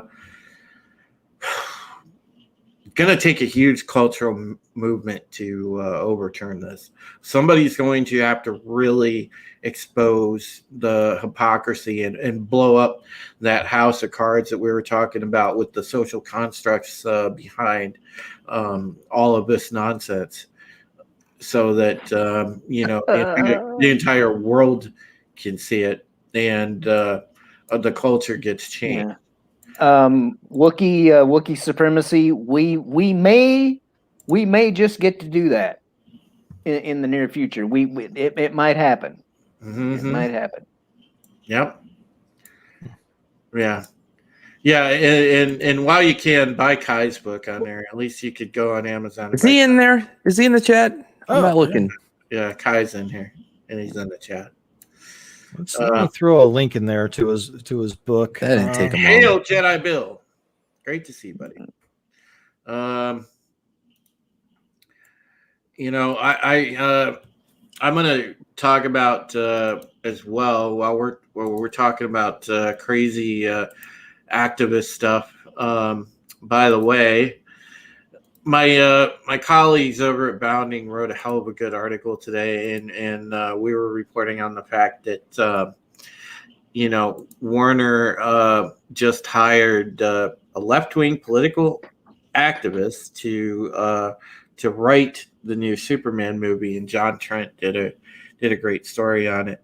And this guy is he's an anti-white racist. He is 100% a radical, and he is one of the people that pushes for all of the BLM Marxist crap and everything else. And I'm concerned for the Superman franchise because he's going to be partnering with obviously J.J. Abrams, and that article goes hand in hand with the fact that we have a new rumor that the new Superman will be black, and that on the movie side, Henry Cavill is going to be out for sure, which we already kind of thought was going to happen anyway. But yeah, the new rumor says that the recently announced Superman movie is being produced by J.J. Abrams and written by radical left ideologue Ta-Nehisi Coates, and it'll feature a black Superman. And the rumor comes from the Hollywood Reporter. So, take it for what you will, because it's still a rumor. But, usually Hollywood Reporter, if they do something along the rumor side, there's usually a little bit of smoke to it. So, take it for what it's worth again. But, it could be something. Well, or they might have him, stay a white dude, but he'll just be a cucked apologist or something, Well, I don't think that that they're going to do that. I know for a minute earlier, I know George Peter Gatsis had stopped by the chat, and he had made a comment about Black Superman, that he thinks it's just a smokescreen, and that they'll stay on brand with Superman. But I have to disagree with that. I think that they are really going full on to do a race swap on Superman. I think that they are trying to cram that messaging in there, and what better way to do it than use one of the most notable superheroes of our time, which would be great for them, because if they do that with Superman and then make like a black Wonder Woman as well, just think about that. Why not go for an entire Black Justice League? It's just at this point, it's getting out of control. Have a black trans woman play Lex Luthor. Yeah, as long as he has a disability in some way. Yeah, and darn, I just realized we're on your channel. I was going to quarter roll the audience, but I can't. Yeah, that's good. It's a shame, because there's certain cultural icons, and I am all for standing in the corner of my cultural icons, and for them to go and destroy them like that. And I said it. They're destroying it. They're destroying it, folks. Superman, I'm sorry, he just happens to be white, and he is Clark Kent, and there's no, let's turn him black, let's call him something else. let's alternate universe him. No. It's flat out at that point. It ceases to be Superman, and yeah, there's some things that should be left alone. Here's the thing. It's like I don't know whether they're content with the leftovers, or they think that they're sticking it to the man. Well, it's all about equity. Or what, you know? But I mean, wouldn't you rather have a new character? Well, No, because it's about equity. Because Superman as a figure in pop culture has been around for so long, he has a cachet. Well, no, he has the advantage of all that time. So if we're talking about equity, which is not equity like in the money sense, but equity is the sense of everyone, like. So like if you're trying to look over a fence, you have one tall guy here and you have another guy short here, but this guy has a box. You give this dude the box, so they're both they both level out, right? Yeah. So by swapping out a already established white character with a non-white character, then you're bringing it back up to equal equity. Yeah, and that's a joke because there's just equality. You don't need the friggin' equity bullshit. Well, yeah, I mean that's the problem, isn't it? It's the moving of the goalposts. Mm-hmm. You know, who decides what's fair, which is that equity, Twitter. folks. Yeah, just so you know, folks, Yeah, equity is the $50 Good point, version Marty. of fair. That's what it means. Yeah, in comics especially, there are so many characters over the years that have been thrown by the wayside, either because they couldn't find relevant storyline for them, they couldn't find something that would be a good run for them, and they're criminally underrepresented. There are tons of black characters in both DC and Marvel, tons of Latino characters in both DC and Marvel, you know, all kinds of minority characters to pick from that you could sit and elevate, make a good story for, sell a good run of, put them against a known commodity, one of the better supervillains, and have them prevail. But it's like they don't want to do that. They don't want to take the time to do that. And these are characters that, in this day and age would shoot to stardom if people actually knew about them. Yeah, I mean, one of the cases that I and I've never really been a comics guy or whatever, but I most of my knowledge comes from movies and TV.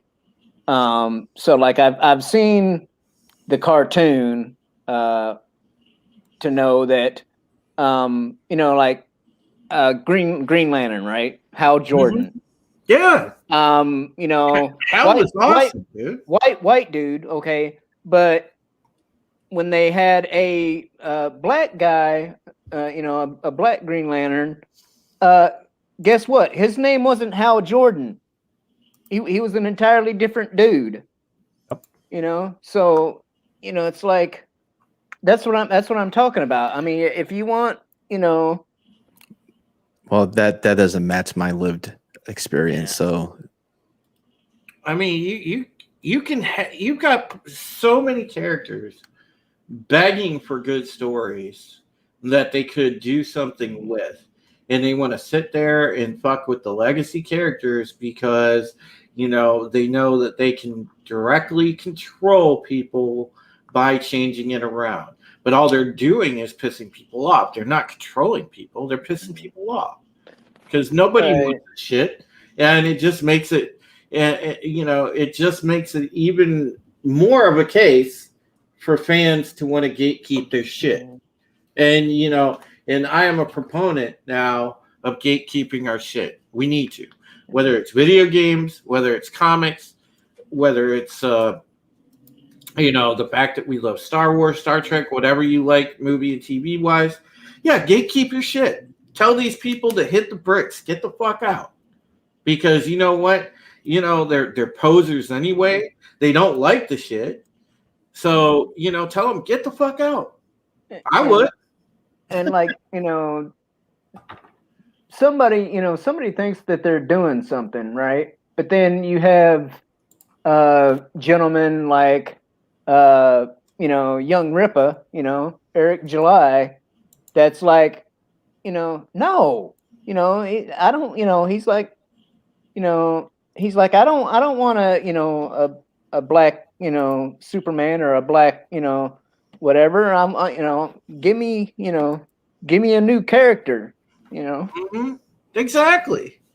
You know, they could come up with new characters, and I'm not talking about these token shit garbage things that they come up with, because they keep hiring activists that don't even know how to draw or how to write comics.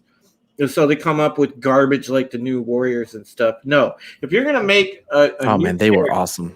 If you're gonna make a new character, and you're gonna make one right, draw them in the traditional style of a male or female superhero, and then then you can assign the proper characteristics to them. Like if you want them to be LGBT, if you want to make them a person of color, that's cool. But at least give them believable art. Give them a chance. Give them a backstory and give them promotion. But they don't do that. Well, it seems like there's a lot going on here, and I kind of want to. So I want to get the panel's thoughts on this, and that is that Culture Casino and Tom from Midnight's Edge had a debate going. Culture Casino said they're losing too much money, therefore they will right the ship. Tom says they don't care. They've got an agenda. They don't care how much money they lose. They're going to run it right into the ground. Yeah. And so, of those two opinions, I'm just curious where you guys come down. Well, starting with Drew. I started off in the camp that Culture thought at first, and now I've moved over to more of the opinion that Tom has. I think that they're going to triple and quadruple down on this stuff, because I think that this is a coordinated societal effort to essentially turn people into this way of thinking, or else. And I think that it's a concerted effort. So I don't think, no matter how much money they lose, that they're going to reverse course from that. It's going to take a complete cultural revolution to turn it on its ear. Right. Well, it's like Gillette, right, with their whole toxic masculinity campaign. And they lost a lot of money, as a repercussion. And the CEO or the whatever he is was like, "Oh, it's totally worth it." So yeah. But they haven't done that shit since, though, have they? But still, that's all of these companies or whatever have that have that mindset. They're like, oh, if we lose all this money, it'd still be worth it, because we're putting out the message, we're sticking it to the man, yada yada yada. Well, all right, I'll take the other position. But they are the man. Well, no, the white supremacist, that's the man in this scenario. But no, so I'll take the other position. I think that in a lot of these cases, especially when it comes to entertainment, yes, the people that have been indoctrinated with critical theory and everything, they're all in these positions, and they're like infecting everyone around them with this bullshit. But eventually, they're going to have to answer to the board or to the holders, and those people, although they may love the idea of telling the white supremacists to fuck off or whatever, they also really love money. And when it hits the pockets of people that are important enough or high enough, the shit's going to slow down. An example would be HBO Max when AT&T came in and was like, no, we're doing the Zack Snyder shit. Nobody wanted them to do that bullshit, but AT&T saw a way to entice people to coming into HBO Max, which overruled the attempts by your critical theory people. So I think that it's not going to happen everywhere, but it is going to happen. It's going to be back down when people with power start feeling it in their pockets. How long that will take, I don't know. That's what I think. Got it. Well, I tend to, unsurprisingly, Culture Casino and I disagree on this point, and I tend to agree with Tom's point that at this point, with that they're just that arrogant.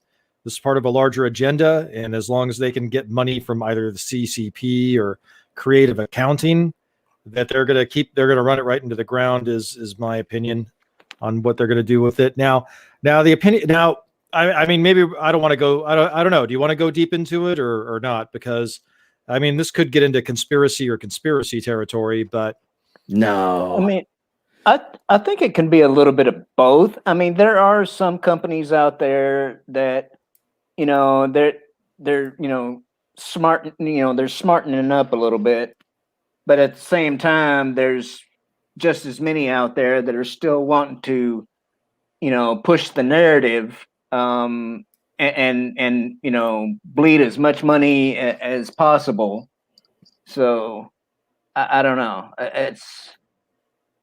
I want to be optimistic and think that, you know, that the ship will be righted, but at the same time, you know, it's like when I was in the military, you know, it was you know, hope for the best but expect the worst, you know, was one of the sayings. And you know, that's what I'm thinking in this scenario, you know, just as well. You know, it's like, you know, you want to hope that they'll, you know, smarten up, but at the same time, you know. Well, listen, we gotta keep hope alive, and you gotta find hope and faith in something, folks. You know, whether it's right now, whether if you're a person of faith, if you look towards God or Allah or whatever your chosen faith is, or if you know, just gain inspiration and faith from your friends or your family, or however, or just you know, you're a self motivator and self starter, and you gain it that way. Whatever, we have to maintain hope and we have to maintain faith. And the thing is, right now, we can't waver, we can't buckle. We have to, more than ever, support the ideals of this movement, of the Fandom Menace. And I'm not talking about, you know, just sport around the hashtag all the time. No, be about it. Be about it. Don't, you know, just say, hey, look, I'm a card carrying member of the Fandom Menace. No, be about it. Just say, you know, I'm done with this shit. I'm going to stand up and I'm going to say no to these people, because what they're trying to do is forcibly take you down the road and tell you, this is what you will do. This is what you will say. This is what you are mandated to do. And they're trying to forcibly send you on the path to that great reset or whatever their ultimate end game is. And no, you have a voice. You can reject that. And we will reject it. And this cultural revolution that we're speaking of, we can make it happen. We need to galvanize, dig in, and actually really fight for it. Because that is what it's going to take. It's going to take using our voices and not, no matter what adversity we face, not stop. Well, exactly. You know, and Kai made a good point here, and that there are alternatives. I mean, Kai is, I believe, self-published Space Crime Domino, And you have Adega in our community who's published a novel, and then you have great artists like Machini 90 and of course Mondo Merc. So we are making our own content, and I think I definitely think that's the future. I just don't think that that the big dogs are going to come around in time where they're going to look for talent like that, because it's not a meritocracy. What you have is cronyism, and it's just And rampant Puritanism, Wes. Puritanism. It is, and all right, awesome, nice. And that's what we need to do: support each other, and use our voices, use whatever platforms we can get on, and we're gonna get there, folks. I've basically really thought about it, galvanized myself, and I intend to go forward on using social media, whatever platforms I can, to get my voice out there, talk about these things, be on the front line of the culture war, and push for that. I want to be a catalyst for that change, and I fully intend to put my time and energy into doing that.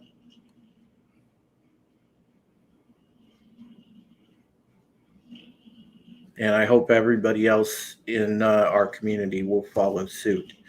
And you don't have to just, if you're not necessarily a creative, you don't have to go out and try to write a book or try to make a video game or try to, make a comic. You can just do it doing the things we're doing here, having discussions and being loud and proud. Yep. Yeah. I mean, we're just going to make our own shit, and, a community will grow up out of that. I mean, we honestly, I mean, some of the stuff that we're coming up with, I'm enjoying it so much more than this mainstream crap. It kind of almost in a way reminds me of, the Wizard of Oz, how it's like, oh, you always had a brain. Oh, you always had a heart. You always had courage. You had it the whole time. You just didn't realize it.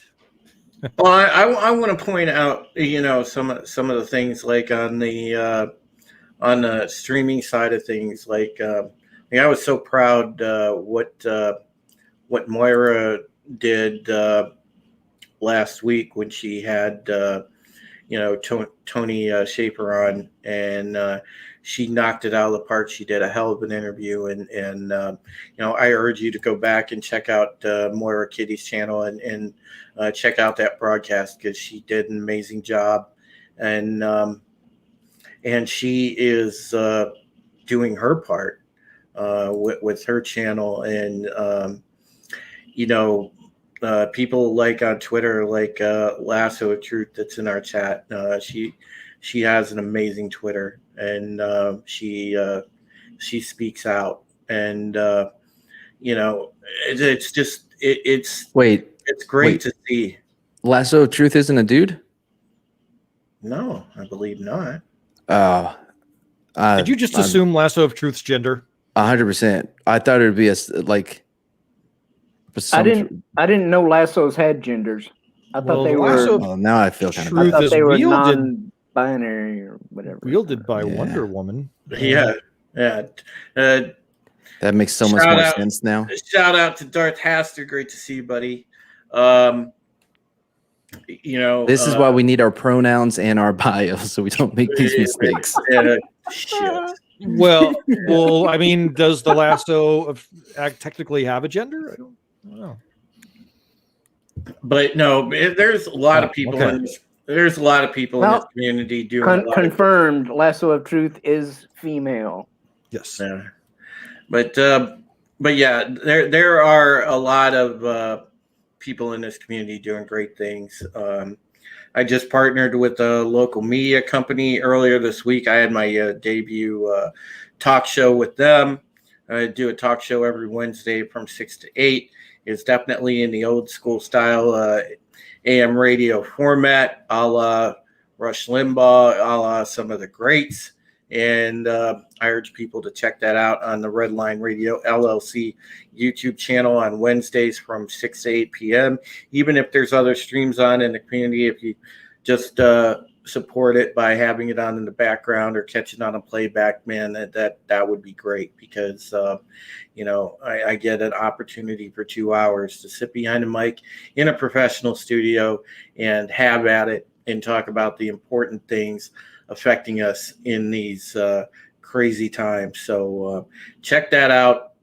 And of course, I'm still trying to do my writing and things of that nature, when time allows, because you guys know the responsibilities I have here in my personal life first. But we're all doing our things in our own way, and we need to really dig in and keep at it. That's the bottom line here, because we can't let these assholes win.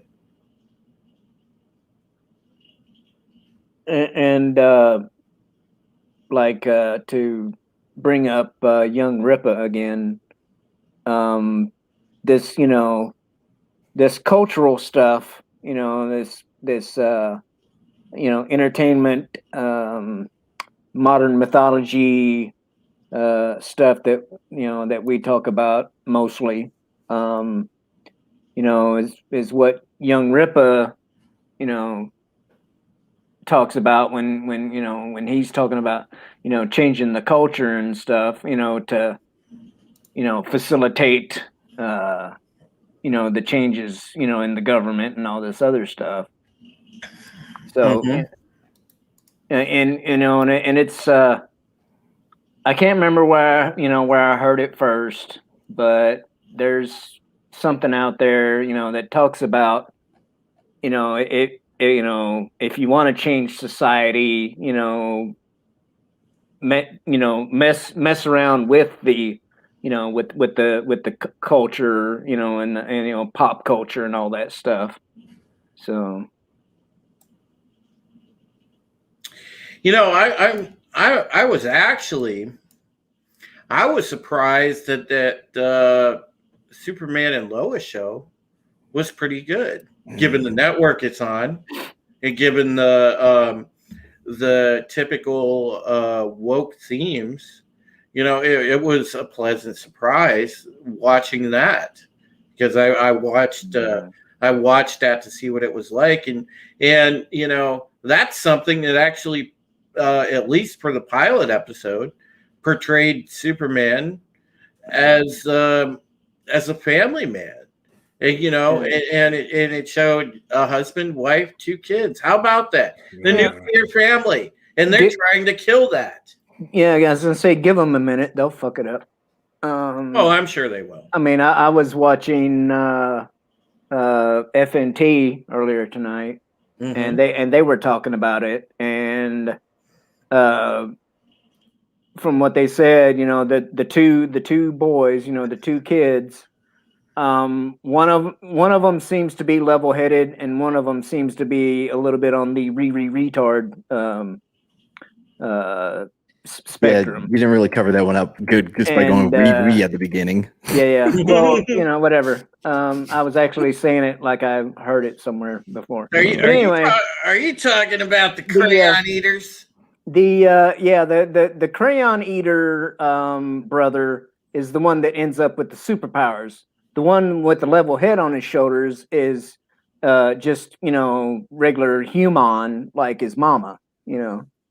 So so they're working on it already. But hey, listen, I didn't mind it. The kind of the high functioning autistic kid wound up with the powers, because it's actually kind of a fascinating story. It's a good comeback story, and it's a good it's all right. I don't mind that aspect, and I kind of like the little nod they did to Brightburn when they when they had that sequence, by the way, that was pretty cool. It was kind of a nod to Brightburn, which I thought was cool. But yeah, the thing with it is I give them props for, at least for now, giving us something that sort of upholds the traditional type of values for a cultural icon like the Superman character. Yeah. You know, Hey, real quick. Cavatinho. No, he's not a Marine. The other crayon type, the other type of crayon eater. Okay, not a Marine. yeah. Okay. And I even have my I was damn name impressed. on here. I was impressed by that. You know, obviously I've been watching WandaVision by other means, and that's been semi-entertaining, but it's again, I'm waiting for the other shoe to drop. Anytime you watch a new show now, or watch a movie, or anything of that nature, you know, even when you buy a current Marvel or DC book, which at this point I don't know why anybody's buying Marvel or DC books. If you do, because I mean, it's just your expectations are going to be the same every time. They're going to be subverted every single time. It's awful. But the thing is, you know, all of this stuff, when you watch, read, or however you consume the material, you feel like you're waiting for the other shoe to drop. And that's what sucks, because back 20 years ago, when you watch stuff, you could just watch it for fun. You weren't sitting there with that thought in the back of your head like, oh man, is this going to be woke? You know, you never had to worry about that. Now you do. And it sucks that you have to go in with that attitude in the back of your mind with every single thing that you watch or read, or, you know, whichever that you're doing. It sucks. I hate that. But I don't mind. It's kind of like a game of like, where's Waldo? You know, you're like, oh, let's see what forced diversity we'll find in this show. You know what I mean? Yeah, I guess. Like, where does this person rank on the intersectionality chart?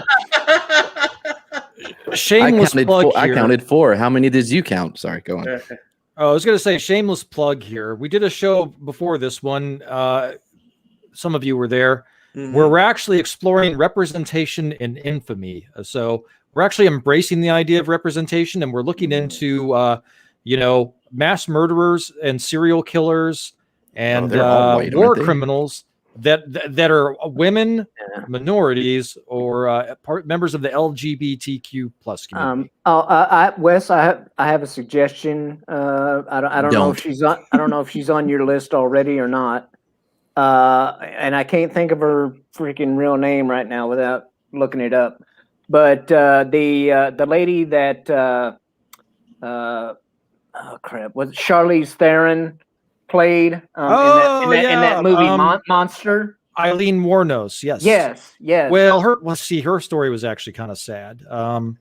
So I you know, I mean, that may raise to the level of infamy, but you know, I was thinking like a Hillary Clinton, maybe Kamala Harris could be on there. Oof, I think so. Well, I just thought of her because, I mean, technically she is one of the more famous female serial killers. You mean the one that you can't remember? You can't remember her name? That famous one? Look, true, but she got shafted. Because I couldn't remember her name didn't mean I. Just hush, okay. Oh, that's my bad. I mean, we've got a person in the White House with a worse memory than me. Okay, so shut it.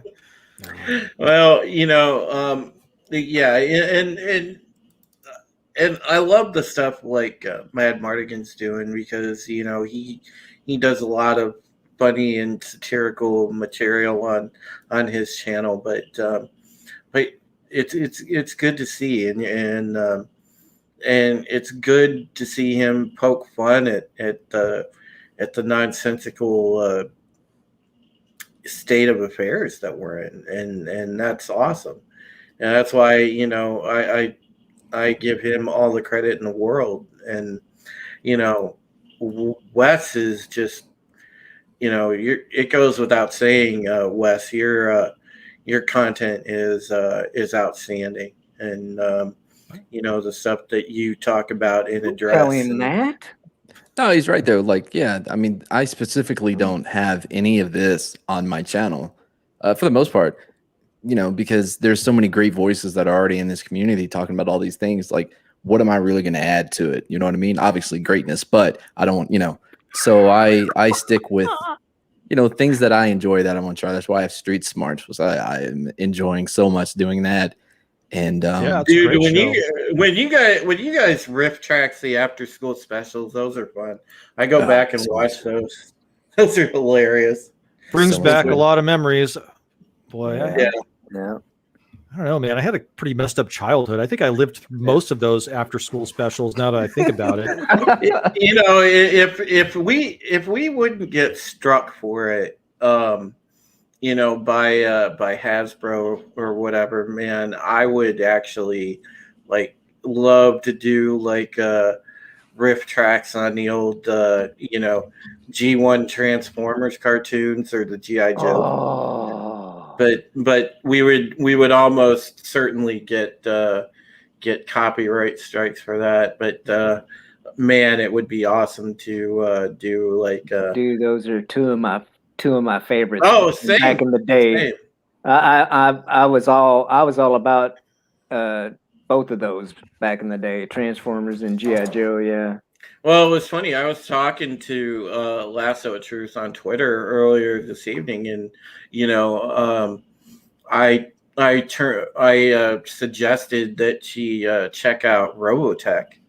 You know, because to me, you know, I am not as much of a weeb as a lot of people. You know, I'm not super into like modern anime, but for me, the anime that I liked was, you know, the old Robotech stuff. Yeah. Loved Robotech. I thought it was amazing. It was definitely more for adults than it was for kids. Right. And I appreciated it. And it was the same thing with the old Star Blazers, man. I loved the space battleship Yamato. Right.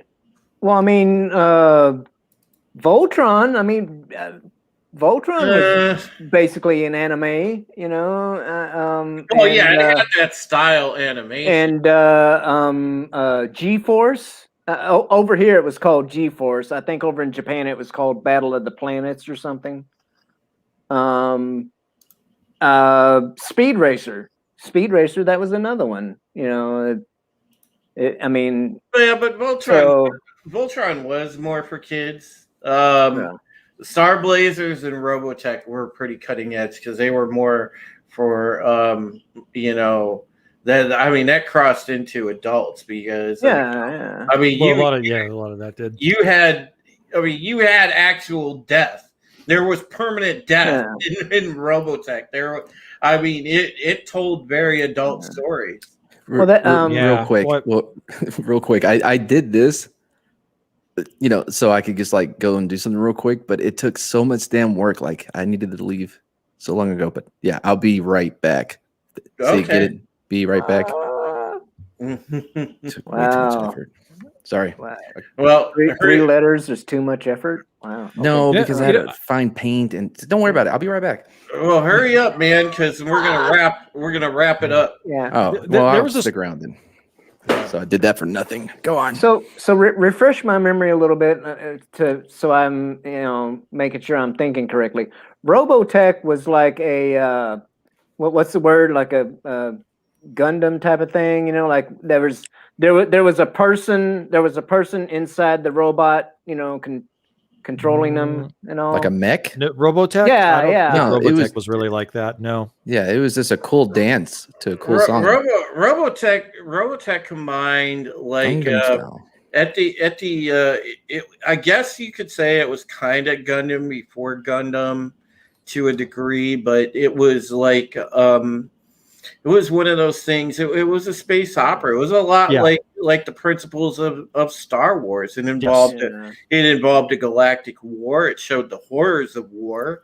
In the backdrop of all that, you had like love stories happen. You had like really complex character relationships. I mean, it was. But I mean, I am correct in my thinking that there was a person inside of the robot. Pilot. There was a pilot. But Pilot. There were multiple different kinds of like mecha that were involved in Robotech. Because I think I don't know. I think me and some of my buddies back in the day tried our hand at the tabletop. That you're thinking of Battletech game of that different, yeah.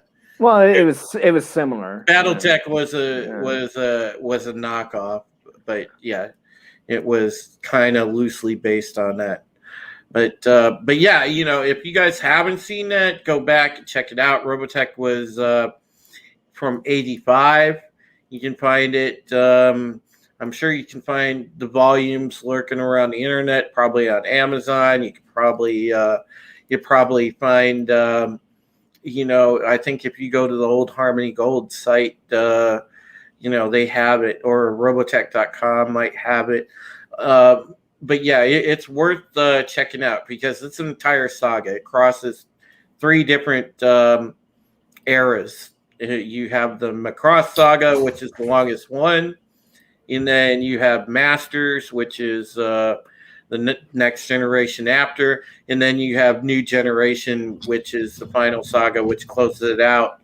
And then, of course, there are some expansion movies that they've made for it since. So definitely look into Robotech because it's a really awesome story. And all right, well, we've talked about a lot of things tonight. I'm very glad that these gentlemen joined me. Look at RR flexing his geek muscles. I own the whole Robotech saga. Ooh. Yeah, nice. It's worth it. I had the 40-button controller for Steel Battalion. What now, dude? Yeah, that was epic in its own right.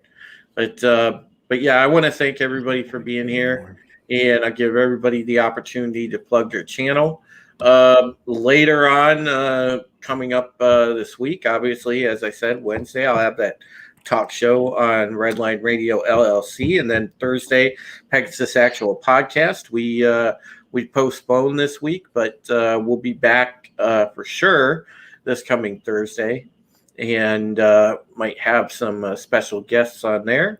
And I'm looking forward to seeing you guys this week, and I should have some more videos that I'll be making as well. So, all right, let's go around the horn and let everybody plug their channels, and we will start with my good friend Wes Moody of the Wes Moody Webcast. Hello, everybody. I am Wes Moody of the Wes Moody Webcast to talk about current events, pop culture, occasional conspiracy theories, occasional car talk, gaming streams, and I will vlog about the heck I want to because it is my webcast. See ya. All right. Make sure that you subscribe and check out Wes's channel. And now we will go over to Mr. BRB himself, a.k.a. Mad Mardigan. Oh, wait. Wrong button. Wait, hold on. Wrong tab. Sorry. No, that's still Wes. There we go. Nope. Can't see me. Oh, cool. Whoop. Awesome. I'll just bring this back up. Yeah, so in like 10 minutes or so, I'm going to go ahead, and I'm still awake, so I'm going to do a mad speakeasy. I may tell a couple stories, not involving tampons this time. If you want to hear that story, it's up on my channel. Tomorrow, 3 p.m. Central, Street Spots. We'll do an episode of that. It's whatever Saturday. No, damn it, that doesn't work because Wes already has a whatever Saturday. It's whatever. We don't play by the rules Saturday, so it may be a after school special. It may be something else. I don't know. because I haven't figured it out yet, but I will by tomorrow. That's it for me. All righty. And Shellback, if you want to plug anything, go right ahead, sir. Well, you can find me on the YouTubes and the Twitters under this name right here, Shellback TjC. My most recent thing, I came across an article about pirates in America, and I read it, and then I went to have conversation with the people in the chat, and they're like, "You're muted." So yeah, I read an entire article on mute. And So you covered it. yeah, so I had to go back and reread it, and before I could talk about it with the chat. But you know, I think I saved it. You know, I put Boomer Edition in the title. So you know, and I you know told people to fast forward to you know the certain timestamp or whatever. And so anyway, but I'm contemplating trying to put together some sort of little weekly show, you know, to you know talk about all the stuff that we you know all the entertainment type stuff we talk about. I just got to figure out like what day of the week I want to do it. So. All right. Sounds good. And again, I want to thank everybody. Thank you guys for being a part of this. You guys truly, as Wes said, are the best chat on YouTube. And, you know, really, really grateful for the support and for your friendship. And thank you so much. And remember, take care of yourselves and each other. And till next time, see ya. See ya. Yeah.